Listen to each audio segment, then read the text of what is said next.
Here's what you shouldn't do. Part 2.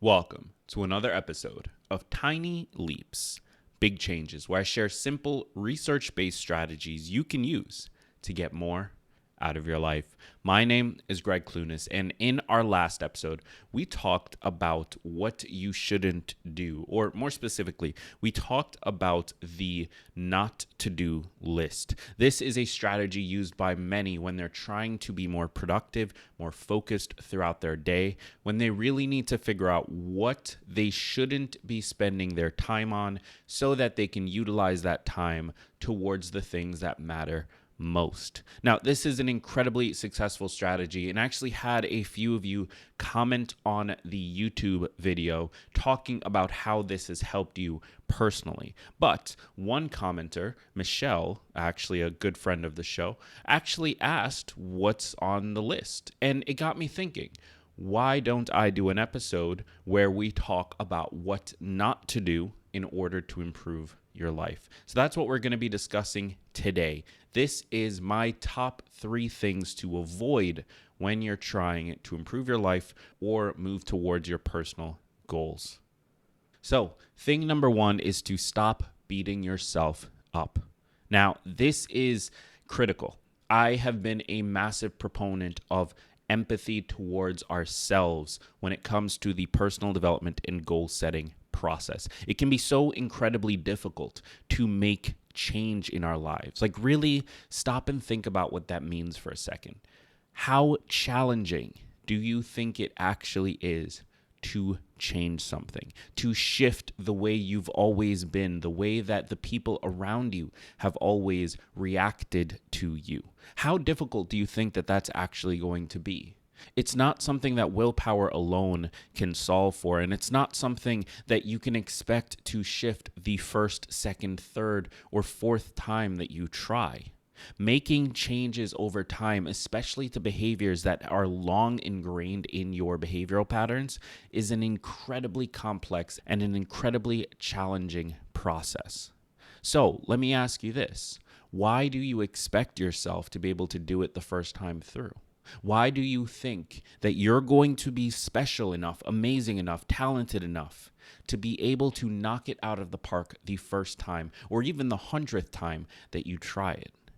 Change is difficult. It is a lifelong process, a journey you need to go on, and a battle you need to fight. It is constantly brushing up against your ingrained behavioral patterns and consciously getting yourself to avoid them, to do something different, something better, and being able to do that in a constant state of fear and anxiety and pressure around our own lives. It's complicated. So, it does you no good to beat yourself up when you fail to achieve the arbitrary goals that you've set yourself. It does you no good to beat yourself up when the scale is higher than it was the day before. It does you no good to beat yourself up when you still find yourself struggling financially 3, 5, 7 years after you started trying to improve it. Change is already hard enough. It does you no good to add pressure from yourself to that process. It's only going to make it harder, and it's only going to make it less likely that you are able to stick with the change long term. So that's the first thing. Stop beating yourself up.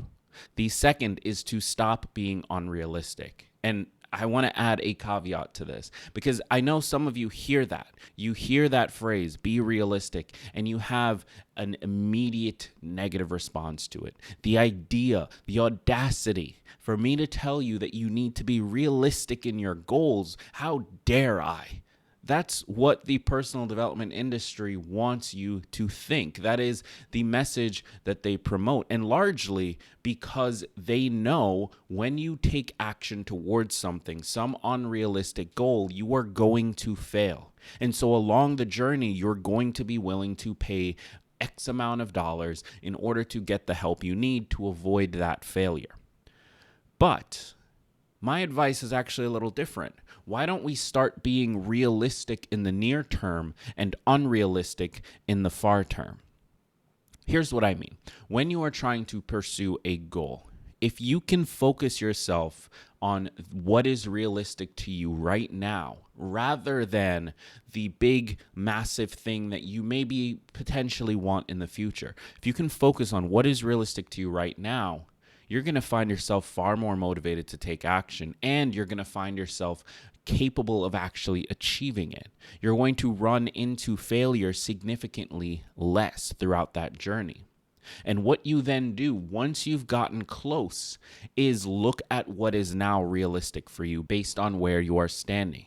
This is an idea I often talk about where I don't actually even think I have a name for it, but it's this idea that you are standing in front of a list of possible options. And that list is infinite. However, you can only see the first row. You can only see what is available to you right now, the list of options that is right in front of you. Based on where you are, based on everything you've done so far, based on who you are as a person and what you're capable of, you have a list of finite options in front of you. However, every choice that you make, every time you go through one of those pathways, you open up the next layer. You open up the next level of options that were previously unrealistic to you. So when I say stop being unrealistic, I don't mean that you need to give up on having big dreams and big goals. I have them. What I mean is you need to spend far more time looking at what is available to you right now, what is realistic to you in this moment based on where you are and the context of your life, and pursue that. And by doing that, you're going to open up the next layer. You're going to open up more opportunities and more options and make them realistic, even if they weren't before. And then finally, the last thing that I want to advise you against when you are trying to pursue personal development is to stop delaying the start. And what I mean by this is whatever it is you are trying to do, whatever goal you have, whatever thing you wish you could get done and accomplish, you need to start. You have to. It doesn't matter how bad it is, how ugly that start looks. It doesn't matter how good you are. You need to start. Everything that you accomplish in life comes as a result of learning the process for doing it. That's it. Life is one giant sequence of education and learning and building mental models and being able to do things as a result of those mental models.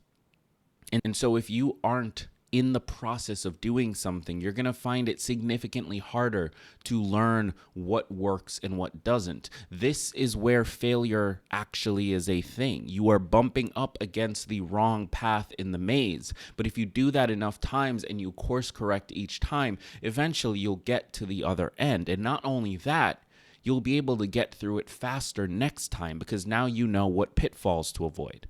That's how learning works. And fundamentally, personal development is really just a process of learning. It is teaching our minds how to navigate the maze of the grandiose goal that we have, as well as teaching our bodies how to process that and feel and react.